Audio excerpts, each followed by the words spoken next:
नमस्कार विद्यार्थियों, मेघराज गुरुकुल में आपका स्वागत है। और आज जो वीडियो आपको लेके आए हम वो अलजेब्रा जो टॉपिक हम पढ़ रहे हैं आपके सामने रेगुलर क्लास में, उसकी तीसरी क्लास है। और तीसरी क्लास में आज डिटेल में चर्चा करेंगे अलजेब्रा के द्विघात समीकरण पर आधारित प्रश्न।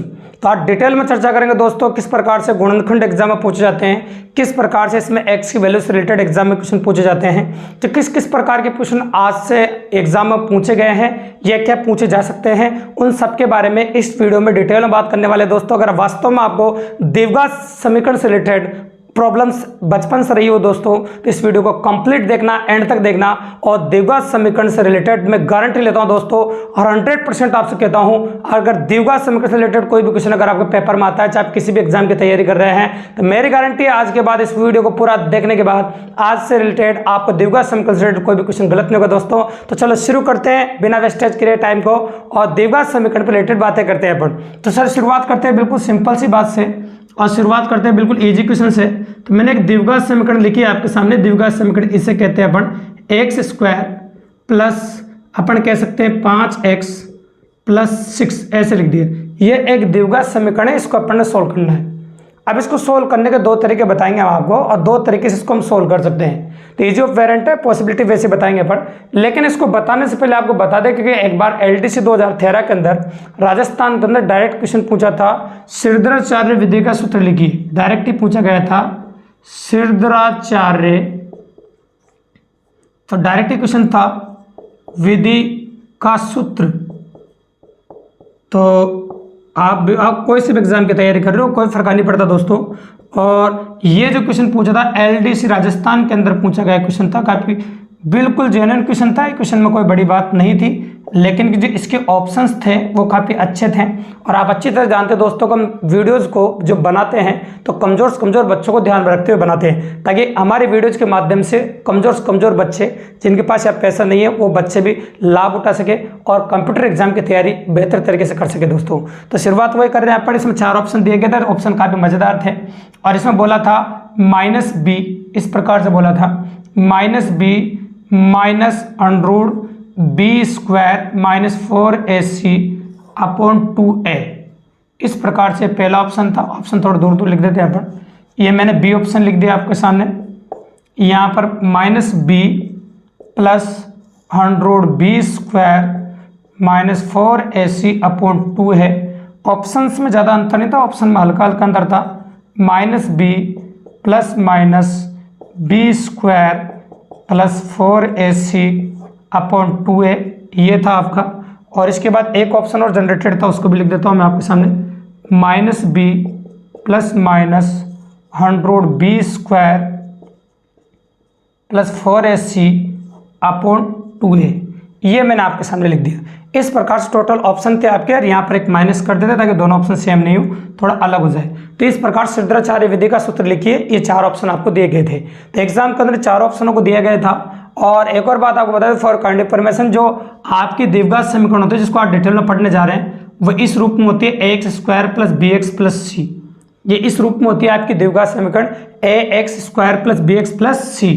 चाहो तो आप बराबर कर सकते हैं 0 को, चाहे तो आप ऐसे छोड़ दीजिए। ये एक द्विघात समीकरण जिसे आप क्वाड्रेटिक इक्वेशन कहते हैं इंग्लिश मीडियम वाले। तो अपन ये कह रहे हैं आपके सामने a जो होता है वो आपका x स्क्वायर का गुणांक होता है, और जो b जो होता है आपका वो x का गुणांक होता है, और c एक लिखा होता है सिंपल वेरिएंट, है ना। इस प्रकार से राशि होती है। तो इस प्रकार से आपको लिखी जाती है ax square plus bx plus c। ये एक द्विघात समीकरण है जो आपको दे रखी है। ये ABC जो इन ऑप्शंस में लिख रहे हैं वो इन्हीं के मान हैं जो आपको दे रखे हैं। और एक और बात याद रखें, द्विघात समीकरण से x के मान निकालने का सूत्र है इनमें कहीं श्रीधराचार्य विधि है, मतलब श्रीधराचार्य जी ने एक द्विघात समीकरण से x की वैल्यू निकालने के सूत्र दिया था एक, जो इन चारों में से एक है, जो एग्जाम के अंदर पूछा गया था।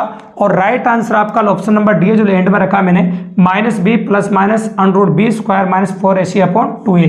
ये आपका 100% सही आंसर है। अगर आपको कभी अगर इसके टुकड़े नहीं हो रहे हों और द्विघात समीकरण से x की वैल्यू निकालनी हो जो वर्गमूल में आती है, तो आप इसी तरीके से निकाल सकते दोस्तों। इसके अलावा दुनिया में इसका कोई और तरीका नहीं है।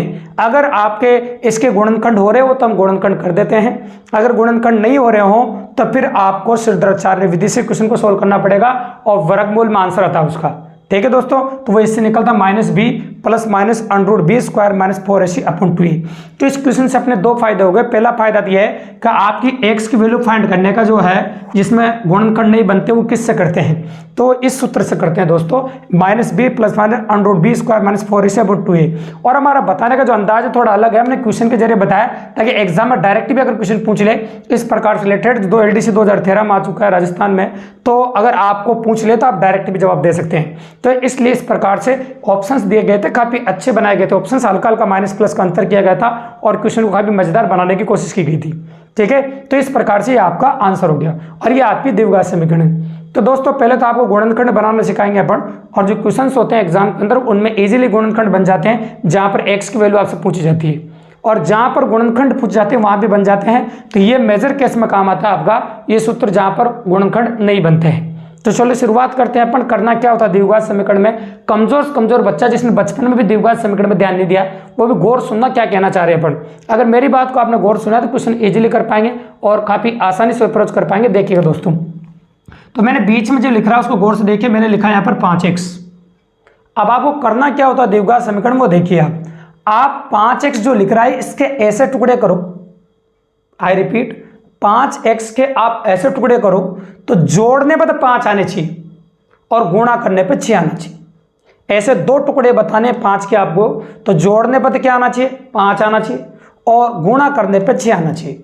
तो क्लियरली दिख गया होगा आपका, अगर 3 और 2 को जोड़े तो 5 आ जाता है और 3 और 2 को गुणा करे तो 6 आ जाता है। बिल्कुल सिंपली टुकड़े हो रहे हैं, काफी आसानी से कर पा रहे हैं अपन। और इजीली द्विघात समीकरण अगर कोई सीखना चाहता है, किसी के मन में द्विघात समीकरण सीखने की है तो इस वीडियो को कंप्लीट देखो दोस्तों एंड तक और काफी अच्छा हो जाएगा। तो मैंने इस प्रकार से दिया x² 3x + 2x + 6 इस प्रकार से। अब आप इसके दो के जोड़े बना लीजिए, ये 2 का जोड़ा कंप्लीट है, ये भी 2 का जोड़ा कंप्लीट है। अब क्या करेंगे आप यहाँ से x कॉमन ले लीजिए, कॉमन लेना मतलब ओबेनिस्ट मतलब बाहर निकालना, तो यहाँ से x बाहर आ जाएगा आपका। कमजोर से कमजोर बच्चा भी काफी आसानी से देख सकता है। जब x² में से x बाहर आएगा तो सिर्फ यहाँ x बच जाएगा, प्लस यहाँ से x बाहर आ जाएगा सिर्फ 3 बच जाएगा, ये मैंने 3 लिख दिया। और यहाँ पर आप 2 कॉमन लीजिए क्योंकि 2 बार निकला तो यहाँ क्या बच जाएगा x बच जाएगा, और यहाँ 6 में से भी 2 कॉमन ले लिया तो आपका 3 बच जाएगा, क्योंकि 2 का भाग 2 6 में 3 बार जाएगा तो 3 बच जाएगा। अब अगर आप गौर से देखेंगे यहाँ पर और गौर से देखने की कोशिश करेंगे तो यहाँ पर x + 3 आपके कॉमन आ जाएगा। अब मैं x + 3 को कॉमन निकाल के यहाँ पर लिख देता हूँ, x + 3 मैंने यहाँ पर लिख दिया और यहाँ पर बचा x और यहाँ बचा +2, तो यहाँ बचा x यहाँ बचा +2। इस प्रकार से x² + 5x + 6 के आपके सामने 2 गुणनखंड आ गए।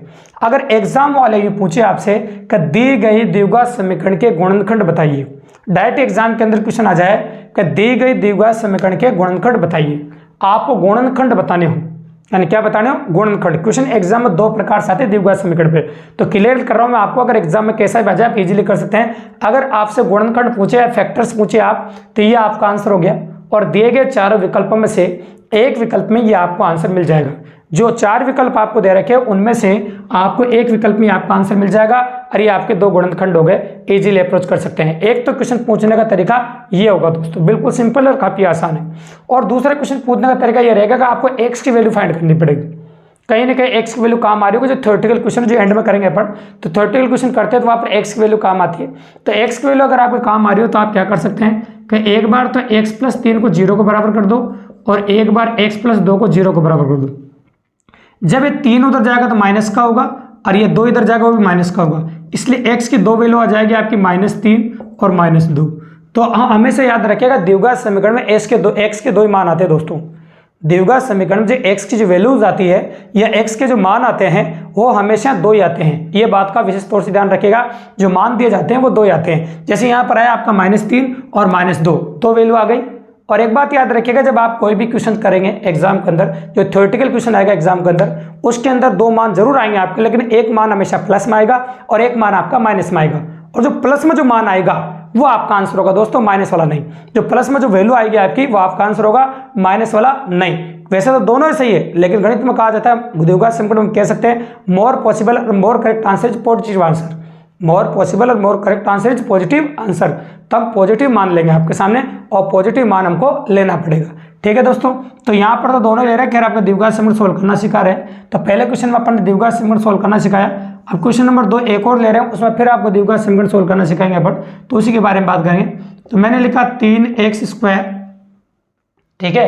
और यहाँ पर बढ़ते को ऐसे ले सकते हैं आपके सामने 8x और प्लस यहाँ ले लिया मैंने 5, ठीक है, इस प्रकार से ले लिया मैंने आपके सामने। और इस द्विघात समीकरण को आपको सोल्व करना है। दोनों वेरायटी में बताऊंगा, x का मान भी निकाल के बताएंगे और गुणनखंड भी निकाल के बताएंगे आपको। तो इजीली मैंने एक क्वेश्चन लिख दिया आपके सामने, इसको गौर से देख लीजिए आप, काफी मजेदार क्वेश्चन है और काफी इंटरेस्टेड क्वेश्चन है। तो देखिए दोस्तों, वहां पर जो क्वेश्चन अपन ने लिया था, एक बात नोटिस की होगी कि x के गुणज x स्क्वायर गुणज में यहाँ कुछ भी नहीं था, अतः अपन गुणा में 6 ला रहे थे, यही हमको गुणा में लाना पड़ रहा था। हम आसानी से कर सकते, जब यहाँ इसके गुणज में 1 हो, जैसे इसके गुणज में कुछ नहीं था तो यहाँ पर 1 था, हमने 1 मान लिया था, और 1 को 6 से गुणा करने पर 6 आता है, तो हम गुणा करने पे 6 ला रहे थे।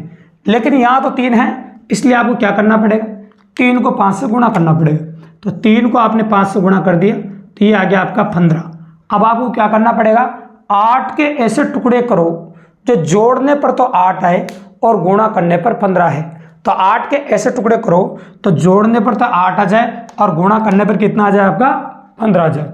मतलब जोड़ने पर तो आपको 8 दिखाई दे और गुणा करने पर कितना दिखाई दे आपको 15 दिखाई दे। इस प्रकार से पॉसिबिलिटी आपको एग्जाम में देखने को मिल सकती है। ठीक है दोस्तों, शुरू करें। ये 3x स्क्वायर मैंने ऐसा कैसा लिख दिया, और 8x के जो टुकड़े होंगे आपके, वो आप कह सकते हैं 5 और 3 हो सकते हैं। कितने हो सकते हैं, 5 और 3।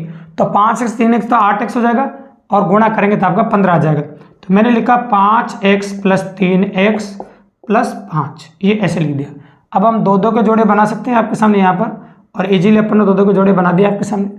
अब यहाँ से आप x बार निकालो, x बार निकालते हैं 3x बच जाएगा, यहाँ से x बार निकाल दो तो यहाँ 5 बच जाएगा, और यहाँ से आप कुछ भी बाहर नहीं निकाल सकते क्योंकि कुछ भी कॉमन नहीं आ रहा है इन दोनों में, मतलब दोनों में कुछ भी उभयनिष्ठ मान नहीं है। अतः जहाँ कुछ भी कॉमन नहीं आता वह हमेशा एक कॉमन आता है, ये गांठ बांध ले लो। फिर 3x प्लस 5 मैंने ऐसा कैसे लिख दिया। अब आप नोटिस करेंगे 3x प्लस 5 यहाँ भी है और 3x प्लस 5 आपका यहाँ भी है, मतलब दोनों जगह 3x प्लस 5 आपको दे रखा है। तो 3x प्लस 5 आप बाहर निकाल देंगे और यहाँ बचा आपका x, तो मैंने लिख दिया x प्लस 1। तो मेरे पास अगर एग्जाम वाला पूछे कि दिए गए समीकरण के गुणनखंड बताइए या दिए गए द्विघात समीकरण के गुणनखंड बताइए, तो दिए गए द्विघात समीकरण के आपके गुणनखंड आ चुके हैं और गुणनखंड आपने इजीली निकाल दिए। ठीक है दोस्तों, तो गुणनखंड निकाल चुके हैं और इस प्रकार से पॉसिबल बना सकते हैं और आसानी से हो गए आपके गुणनखंड। ठीक है दोस्तों, तो लेकिन अगर किसी ने कहा सर x की वैल्यू पूछे, तो x की वैल्यू पूछे तो फिर आपको 3x प्लस 5 बराबर 0 लिखना पड़ेगा और यहाँ x प्लस 1 बराबर 0 लिखना पड़ेगा, और ये 5 को उधर ले जाओगे तो -5 हो जाएगा और 3 को नीचे घुमा देना, तो इसमें हो जाएगा आपका -5/3 x का पहला मान है, और ये 1 उधर जाएगा माइनस का हो जाएगा, तो x का दूसरा मान हो जाएगा आपका -1।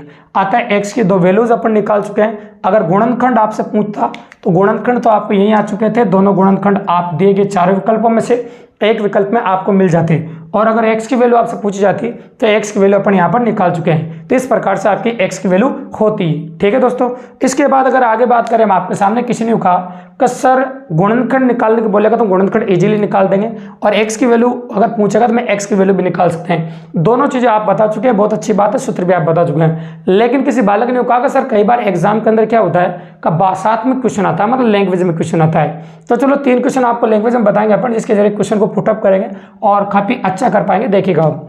तो क्वेश्चन के बारे में चर्चा करते हैं अपन। क्वेश्चन काफी मजेदार है, क्वेश्चन नंबर 3 जो हम ले रहे हैं आपके सामने, और भाषात्मक बोल रहे हैं, वैसे 3 एग्जाम रिपीट कर चुके हैं, इसलिए क्वेश्चन काफी अच्छा है।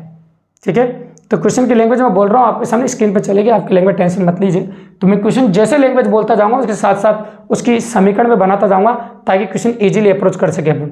इस क्वेश्चन को जिसे भी आप आगे के जो क्वेश्चन में बताऊंगा, क्वेश्चन नंबर 3, 4 और 5, इनको 2 तरीके से बताएंगे दोस्तों, क्योंकि द्विघात समीकरण जो क्वेश्चन होते हैं लैंग्वेज वाले, उनको ऑप्शन से भी किया जाता है और चाहो तो आप ऑप्शन से भी पास कर सकते हैं। इस प्रकार से आपकी पॉसिबिलिटी रहेगी एग्जाम के अंदर।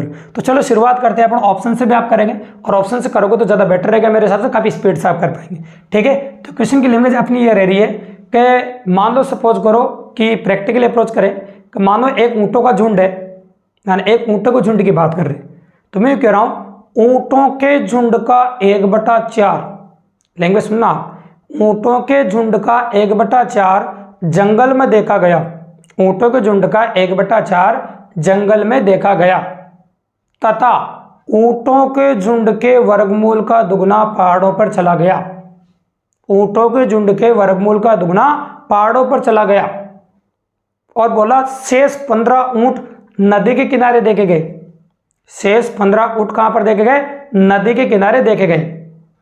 तो बताइए कुल ऊँटों की संख्या कितनी थी, मतलब ऊँटों के झुंड में कुल कितनी संख्या थी, ऐसे एग्जाम वाले ने क्वेश्चन आपसे पूछा है। और इस क्वेश्चन के ऑप्शंस भी आपको दिए गए थे। तो क्वेश्चन के ऑप्शन थे आपके 34, 36 और 42 और ये था 38। ये ऑप्शंस आपको क्वेश्चन वाले ने दिए गए थे।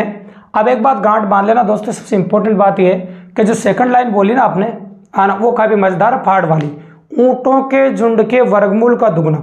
अगर मैं माना ऊँटों की कुल संख्या x मानूं तो मुझे x का वर्गमूल करना पड़ेगा, और जब x का वर्गमूल करूंगा तो रूट x बनेगा, और रूट x आपको सोल्व करना नहीं आता है। आता है माना कुल ऊँटों की संख्या, आपको कुल ऊँट जो मानने पड़ेंगे वो आपको x² मानने पड़ेंगे। कुल ऊँट जो मानोगे आप x² मानना पड़ेगा, ठीक है। अपन कह सकते हैं आपको x² आप ऊँटों की संख्या मान सकते हैं कुल ऊँट, क्यों कि इसका वर्गमूल करोगे तो x आ जाएगा आसानी से, है ना, प्रैक्टिकली तक क्वेश्चन कर पाओ। अब शुरू करते हैं अपन क्वेश्चन की लैंग्वेज बनाना। तो पहले लाइन पढ़ना बोली थी आपके सामने, ऊँटों के झुंड का 1/4 जंगल में देखा गया। तो झुंड कितना आपका x² और इसका 1/4 कहाँ पर देखा गया, जंगल में देखा गया। तो ऊँटों के झुंड का 1/4 आपको जंगल में देखा गया। फिर मैं बोलूँ ऊँटों के झुंड के वर्गमूल का दुगना, ऊँटों के झुंड के वर्गमूल का दुगना, तो इसका वर्गमूल कितना होगा आपका x, और x का दुगना क्या होगा 2x। ये चला गया पहाड़ों पर, और शेष 15 ऊँट नदी के किनारे देखे गए, ये हो गए 15 ऊँट। और ये तो हो गए आपके कहाँ पर बोला था मैंने आपको, जंगल में, ये बोला पहाड़ में और नदी में, और सारे कुल ऊँट मिला के आपके हो गए x², है ना। इस प्रकार से लैंग्वेज आपको बोली गई थी, तो कुल ऊँटों की संख्या पर निकाल सकते हैं। तो डायरेक्ट ऑप्शन से बताएंगे, 2 सेकंड में भी क्वेश्चन कर सकते हैं, वो तरीका भी आपको बताएंगे। तो अभी तो हमारा मकसद है आपको द्विघात समीकरण कैसे सोल्व करते हैं, तो वो सिखा रहे हैं, इसलिए द्विघात समीकरण कंप्लीट सोल्व कर रहे हैं। तो अपन इजीली कह सकते हैं, आप क्या कह सकते हैं, इस 4 को इन दोनों से गुणा कर दो, इन तीनों से गुणा कर दो, ताकि 4 हट जाएगा। तो इसको ऐसे लिखता हूँ मैं x²। अब 4 को 2x से गुणा किया तो कितना हो जाएगा आपका 8x, और 4 को 15 से गुणा किया तो कितना हो जाएगा आपका 60, और 4 को x² से गुणा किया तो 4x²। ऐसे कर सकते हैं ताकि आसान हो जाए। अब आप क्या करोगे, इन सबको उधर ले जाएंगे अपन इस साइड, ताकि इस साइड 0 बन जाए बिल्कुल ही। तो मैं क्या करूंगा, ये x² उधर जाके 4x² में से कट जाएगा, तो कितना बचेगा आपका 3x²। ये 8x उधर जाके क्या का हो जाएगा माइनस का, और 60 उधर जाके क्या का हो जाएगा माइनस का, और उधर क्या बच गया था 0। तो ये मैंने एक द्विघात समीकरण आपके सामने बना दी। और आप अच्छी तरह जानते हैं द्विघात समीकरण में हम क्या करते हैं, ये 3 को 60 से गुणा कर देंगे 180। तो आपको क्या करना है कि 8 के ऐसे टुकड़े करने हैं, तो जोड़ने घटाने पे 8 लाना है और गुणा करने पे 180 लाना है माइनस का, ठीक है दोस्तों। तो वो कैसे लाएंगे अपन, 18 और 10 को गुणा करके, 18 और 10 को गुणा करके। तो 18 और 10 ये 2 टुकड़े हो जाएंगे, तो मैं इसको लिखूंगा 3x² minus 18x plus 10x minus 60 और बराबर 0। ये 2 के जोड़े बना देंगे, यहाँ 3x कॉमन ले लो आप, तो यहाँ क्या बच गया x, 6 3 18, और फिर यहाँ पर 10 कॉमन ले लो, तो हो जाएगा x माइनस 6 बराबर 0। अब x माइनस 6 बाहर निकाल सकते हैं आप, तो x माइनस 6 बाहर निकाल दिया, और ये हो गया आपका 3x प्लस 10 बराबर 0। अब इससे तो आंसर आएगा जो माइनस में आएगा, और इससे जो आंसर आएगा आपका आ जाएगा x बराबर 6। अतः आप x का मान निकाल चुके हैं, x बराबर 6।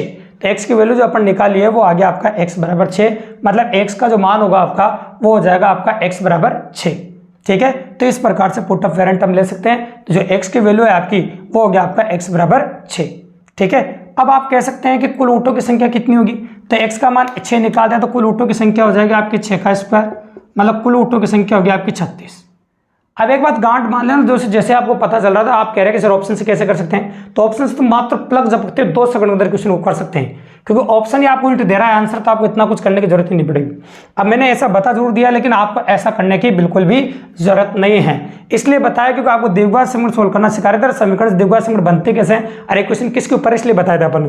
अब आप नोटिस कर रहे होंगे कि ऊँटों की संख्या x² माननी पड़ रही है, तो आपका ऑप्शन जो है वो भी एक पूर्ण वर्ग संख्या होना चाहिए, ये मानते हैं आप, क्योंकि ऊँटों का कुल ऊँटों की संख्या x² माननी पड़ रही है आपको।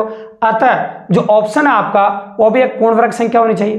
तो दिए गए विकल्पों में पहले अपन पूर्ण वर्ग संख्या ढूंढेंगे, और पूर्ण वर्ग संख्या दिए गए 4 विकल्प में एक ही पूर्ण वर्ग संख्या आपकी 36, मतलब एक ही 6 का स्क्वायर 36 है, तो ये आपका आंसर हो जाएगा। अपन को डिफिकल्टी या दिक्कत तब होगी जब आपको 2 या 3 से अधिक पूर्ण वर्ग संख्या आपको दे रहा है, कि तब आपको इस क्वेश्चन को इस प्रकार से सोल्व करना ही पड़ेगा। है ना।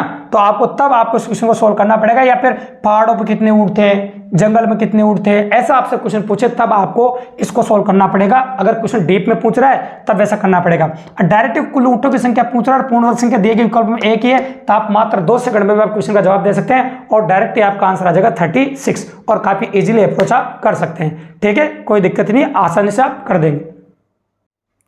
क्वेश्चन नंबर 4 देखिए आप, और क्वेश्चन नंबर 4 की अगर हम बात करेंगे आप क्वेश्चन द्विघात समीकरण में, तो ये भी काफ़ी मज़ेदार और काफ़ी इंटरेस्टेड क्वेश्चन है, जिसकी लैंग्वेज मैं आपके सामने बोल रहा हूँ। और क्वेश्चन की लैंग्वेज क्या कहती है आपको देखो सुनो। 2 लगातार विषम संख्याओं का गुणनफल 4095 है। 2 लगातार विषम संख्याओं का गुणनफल 4095 है ना। तो इसके ऑप्शंस भी एग्जाम वाले ने आपको दे रखे हैं, तो ऑप्शन भी लिख देता हूँ। तो 2 लगातार विषम संख्याओं का जो गुणनफल है वो आपका 4095 दे रखा है ना। तो आपको ये पूछा है कि बड़ी संख्या ज्ञात कीजिए। क्या ज्ञात कीजिए आप? बड़ी संख्या ज्ञात कीजिए। और प्रैक्टिकल अप्रोच है, आप निकाल सकते हैं, आपसे बड़ी संख्या पूछिए और 2 लगातार विषम संख्या गुणनफल आपको बोला है 4095 है। अब आपको जो ऑप्शन है वैसे दे रखे हैं 58, 59 है ना, 53 और 50 मतलब 63 और 65, ये ऑप्शंस आपको दे रखे हैं। ठीक है, गौर से देखिएगा, प्रैक्टिकल अप्रोच है, ये ऑप्शन आपको दे रखे हैं, हम इजीली क्वेश्चन कर पाएंगे। देखिए 2 लगातार विषम संख्या है। मान लीजिए अगर हम द्विघात समीकरण से इस क्वेश्चन को करने जा रहे हैं और द्विघात समीकरण से इस क्वेश्चन को हम सोल्व करने जा रहे हैं, तो आप अच्छी तरह समझ लीजिए, माना पहली विषम संख्या x है ना। अब आपसे बोला पहली विषम संख्या क्या आपकी x है और दोनों गुणनफल 4095 है आपका, है ना, ऐसा बोला आपके सामने। तो x माना, x का मान 1 मानते, अगली आपको x+2 माननी पड़ेगी, क्योंकि x+2 इसलिए मान रहे कि 1 में 2 जोड़ने पर 3 आता है और 2 लगातार विषम संख्या है वो। तो पहली विषम संख्या तो आपकी x है और दूसरी विषम संख्या आपकी x+2 है और दोनों का जो गुणनफल है वो 4095 आपको दे रखा है। ये लिख दिया मैंने आपके सामने 4095। ठीक है दोस्तों, अब इस द्विघात समीकरण को हम सोल्व करने जा रहे हैं। x को x से गुणा किया था x² हो गया और x को 2 से गुणा किया था आपका 2x हो गया और 4095 उधर जाकर माइनस का 4095 हो गया, ये 0। अब आपके मन में एक सवाल उत्पन्न हो रहा होगा कि सर हम 2 के ऐसे टुकड़े करने के जोड़ने घटाने पर 2 आना चाहिए और गुणा करने पर 4095 आना चाहिए, तो हमसे तो काफ़ी बड़ा हो गया और दिक्कत हो रही है हमको करने के अंदर। तो फिर इस क्वेश्चन को करने के मैं 2-3 तरीके और बता रहा हूँ, इससे तो अपन करेंगे सही, लेकिन इजीली आप इससे आसान तरीका क्या, आप ऑप्शन से भी कर सकते हैं। मैंने बोला 2 लगातार विषम संख्याओं का गुणनफल, ऐसे बोला आपको 2 लगातार विषम संख्याओं का गुणनफल 4095 है और ऐसे बोला, तो बड़ी संख्या बताइए। इसका मतलब नोटिस कीजिए कि दिए गए 4 विकल्पों में बड़ी संख्या दे रखी है और इससे जस्ट छोटी विषम संख्या, उन दोनों गुणनफल 4095 है आपका। तो आप क्या करेंगे, इससे जस्ट छोटी विषम संख्या जो आपकी, जैसे आपकी विषम संख्या के रूप में अपन 57 लिख देते हैं यहाँ पर, है ना। इससे जस्ट छोटी, क्योंकि विषम ही माननी पड़ेगी सारी, इससे जस्ट छोटी विषम संख्या क्या होगी आपकी 55 होगी। अगर इन दोनों को हम गुणा करेंगे और आप गुणा करके देखना, गुणा करने पे कितना आना चाहिए, 4095 आना चाहिए, 57 और 55 को। जो आप करेंगे तो नहीं आएगा, आप करके देखिएगा। फिर आप इसको गुणा करेंगे तो तब भी इसको गुणा करेंगे, प्रैक्टिकली अप्रोच है, बड़ी संख्या है छोटी है, इन दोनों गुणा करोगे तब भी आपका 4095 नहीं आएगा। इससे छोटी 61 है, इन दोनों गुणा करोगे तब भी 4095 नहीं आएगा। और इससे छोटी आपकी 63 है, अगर इन दोनों को आप गुणा करते हैं तो 4095 आ जाएगा आपका गुणा करने पे। चाहो तो आप गुणा करके देख लेना, 63 को 65 से गुणा करने पर 4095 आ जाता है। 63 को 65 से गुणा करने पर कितना आ जाता है आपका, 4095 आ जाता है। तो ये आपका आंसर हो जाएगा। चाहो तो जोड़े भी अपन बना सकते हैं, इसे कोई बड़ी अप्रोच नहीं है, काफ़ी आसानी से अपन कर सकते हैं और सिंपल ऑफ वेरिएंट है, इजीली कर सकते हैं अपन। देखिएगा आप, तो देखो इससे मैं साबित भी कर देता हूँ आपको, और तीसरा तरीका बताएं काफ़ी जादुई आपको, उसको देखना गौर से।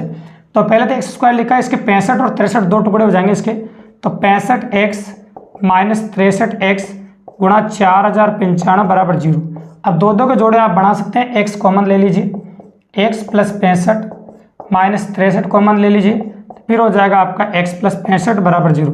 x + 65 आप बाहर निकाल सकते हैं और यह बच गया x - 63 आपका बराबर 0। इससे तो आंसर जो आएगा नेगेटिव आएगा और अपन कह सकते हैं, और इससे जो आंसर आएगा वो पॉजिटिव होगा, x बराबर 63। तो ये छोटी विषम संख्या है, बड़ी विषम संख्या इससे 2 ज़्यादा है और बड़ी विषम संख्या इससे 2 ज़्यादा है, तो बड़ी विषम संख्या हो जाएगी आपकी 65। तो ये आपका आंसर है, मैंने बोला था ना करेक्टली आपका 65 आंसर, उससे छोटी 63 है। तो दूसरा तरीका आपका यह हो गया और पहला तरीका आप ऑप्शन से करना हो गया। लेकिन तुम्हारे मन में एक और सवाल उत्पन्न होगा मेरे बताने के बाद, सर आपको डायरेक्टली कैसे पता चला बिना गुणा करें, क्योंकि आपके मन में भी जिज्ञासा उत्पन्न होती है। देखो कि सर आपने यहाँ 55 57 गुणा किया था, आपने मना कर दिया गलत है, 57 को 59 से गुणा किया, मना कर दिया गलत है, 61 को 63 से गुणा किया, मना कर दिया गलत है। आप गुणा करके देख सकते हैं नहीं आंसर, तो आपने डायरेक्ट कैसे सोच लिया कि 63 को 65 गुणा करने में 4095 आएगा। उसका जादू हिंट है वो बता देता हूँ मैं आपको। देखो सुनो, आप जानते हैं कि लिख रहा है मेरे पास 4095, और आप 25 तरह जानते हैं कि 64 का जो स्क्वायर होता है वो 4096 होता है। अगर आपको वर्ग संख्याओं के बारे में नॉलेज है, आप वर्ग संख्याओं के बारे में एनालिसिस करते हैं, तो 64 का जो स्क्वायर है वो 4096 होता है। और मैंने भांप लिया कि 4095 जो है वो 4096 का आसपास की संख्या है। तो मुझे इसकी आसपास की संख्या लेनी थी, अतः मैंने 64 के एक ऊपर की ले ली और एक 64 के नीचे की ले ली। एक 65 ले लिया, एक 63 ले लिया, दोनों गुणा करके देख लिया, 4095 आ गया। तो बिल्कुल सिंपली समझ लिया 3 तरीकों के इस क्वेश्चन करने के। अब तीनों तरीके में जो तरीका आपको पसंद आए वही आपका आंसर है, सिंपली आप कर सकते हैं और आप इजीली अप्रोच कर सकते हैं दोस्तों। द्विघात समीकरण बता दी और इस प्रकार इस क्वेश्चन को आप कर सकते हैं, कोई दिक्कत नहीं दोस्तों। इस प्रकार से अप्रोच हो गया। तो ये था आपका क्वेश्चन नंबर 4, जिसमें 2 लगातार विषम संख्या गुणनफल 4095 था। अब देखिए द्विघात समीकरण में अपना 5वां क्वेश्चन और अच्छा क्वेश्चन, उसके बारे में बात करते हैं। तो मैं ये कह रहा हूँ आपके सामने अगला 5वां जो क्वेश्चन उसकी लैंग्वेज ये है कि अपने पास कुल विद्यार्थियों की संख्या 60 है, मतलब कुल विद्यार्थी जो अपन को 60 दे रखे हैं, है ना। तो कुल विद्यार्थियों की संख्या 60 है ना। और 60 विद्यार्थियों में आप जानते हैं लड़के भी हैं और लड़कियां भी हैं, और अपन को ये पता नहीं लड़के कितने हैं और अपन को ये भी पता नहीं लड़कियां कितनी हैं, ये बात याद रखिएगा। लेकिन क्वेश्चन की लैंग्वेज बोलेंगे, पहले कर लेते हैं अपन। तो माना मैं लड़कों की संख्या x मान लेता हूँ। अगर लड़के x हैं तो बाकी जो लड़कियां वो क्या बची आपकी 60 माइनस एक्स, ये लड़कियां बच गई आपकी। अब एक मजेदार क्वेश्चन है, काफी एंटरटेनिंग क्वेश्चन बोला उसने। क्या बोला देखो कि मान लो कोई हो सकता है स्कूल में गणेश जी की पूजा कर रहे हो या कुछ भी कर रहे हो, तो लड़कों ने लड़कियों की संख्या के बराबर रुपयों का योगदान किया। लड़कों ने लड़कों की संख्या के लड़के जो है उन्होंने लड़कियों की संख्या के बराबर रुपयों का योगदान किया, और लड़कियों ने लड़कों की संख्या के बराबर रुपयों का योगदान किया, है ना। और रुपए इकट्ठा होकर हो गए आपके 1600 रुपए इकट्ठा होकर कितने हो गए आपके 1600, मतलब कुल रुपए हो गए 1600। तो मैं कह सकता हूं लड़कों ने लड़कियों के बराबर पैसा दिया, अतः लड़कों की संख्या को 60 माइनस x से गुणा कर दे, मतलब इतने तो पैसे, अरे लड़कों की संख्या। अब आता है लड़कियों की बारी। तो लड़कियों की संख्या तो कितनी है 60 माइनस एक्स, और इन्होंने किसके बराबर दिया लड़कों की संख्या, इसको x से गुणा कर दो और कुल मिला के पैसे इकट्ठे हो गए 1600। तो पहले द्विघात समीकरण सोल्व करके बताते हैं, फिर इस क्वेश्चन को ऑप्शन से भी करेंगे, कोई टेंशन की बात नहीं। आप 60 को x से गुणा करो, हो जाएगा 60x माइनस एक्स स्क्वायर, फिर वही सेम है 60x है माइनस एक्स स्क्वायर, और ये हो गया आपका 1600। ठीक है, कोई दिक्कत ही नहीं। अब ये हो गया आपका 60x हो गया आपका, तो 120x और माइनस एक्स स्क्वायर माइनस से 2x स्क्वायर हो जाएगा, तो 120x 2x स्क्वायर, और ये हो जाएगा आपका 1600। ठीक है, अब आप काट सकते हैं 2 से, तो 2 से इसको काटोगे तो हो जाएगा 60x आपका, ये हो जाएगा x स्क्वायर, अब बराबर हो जाएगा आपका 800। अब संख्या उधर ले जाइए आप, संख्या उधर जाते ही x square minus 60x plus 800 बराबर 0। अब 60 के ऐसे टुकड़े कर दो जो जोड़ने घटाने पर 60 है, गुणा करने पर 800 आ जाना चाहिए। तो मैंने लिखा आपके सामने 60x और माइनस 20x बराबर 800 बराबर 0। अब दो के जोड़े अपन बना सकते हैं, तो यहाँ से अपन x कॉमन ले लिया x माइनस 40, और यहाँ से 20 कॉमन ले लिया x माइनस 40। इस प्रकार से अपन कर सकते हैं, और ये 0, तो x माइनस 40 यहाँ भी और x माइनस 40 यहाँ भी आपका, तो अपन कह सकते हैं x माइनस 40 कॉमन आ गया, और x माइनस 20 मैंने यहाँ लिख दिया बराबर 0। तो x की 2 वैल्यूज आ रही है आपके यहाँ पे सामने, तो x का एक तो 40 मान आ गया और x का एक 20 मान आ गया। ठीक है दोस्तों, अगर मैं कहूँ आपके सामने है कि x का मान अगर लड़कों की संख्या 40 है, अगर लड़के हम 40 मानते हैं तो लड़कियाँ हो जाएगी आपकी 20। अरे ध्यान रखें, लड़के अगर 40 मानते हैं तो लड़कियाँ क्या हो जाएगी आपकी 20। और अगर मान लीजिए सपोज करो कि अगर लड़कों को 20 मानते हैं, लड़कों क्या मानते हैं 20, तो लड़कियाँ कितनी हो जाएगी 40। ठीक है दोस्तों, तो लड़कों की संख्या एकदम कंफर्म नहीं इस क्वेश्चन में, तो जो लड़कों की संख्या है वो आप कह सकते हैं कि जो लड़के हैं वो या तो 20 होंगे या फिर आपके 40 होंगे। ठीक है, या तो लड़के 20 होंगे या फिर आपके 40 होंगे। ठीक है दोस्तों, अब इसमें ऑप्शन जो दिए गए थे आपको, मैंने पूछा था आपसे इसमें लड़कों की संख्या बताइए, तो लड़कों की संख्या आपसे ऑप्शन में जो दे रखी थी ऐसे दे रखी 30 है ना, ऐसे 20 है ना, इस प्रकार से 50 और 25, ये लड़कों की संख्या दी गई थी। अब लड़कों की संख्या ऑप्शन में आपको दे रखी थी, अगर चाहो तो आप ऑप्शन से कर सकते हैं, क्योंकि आपको कुल विद्यार्थियों की संख्या दे रखी, और आप यहाँ नोटिस करो तो मैं 800 हैंडल कर चुका हूँ दोनों को मिलाकर, ये देखो हैंडलिंग 800 है।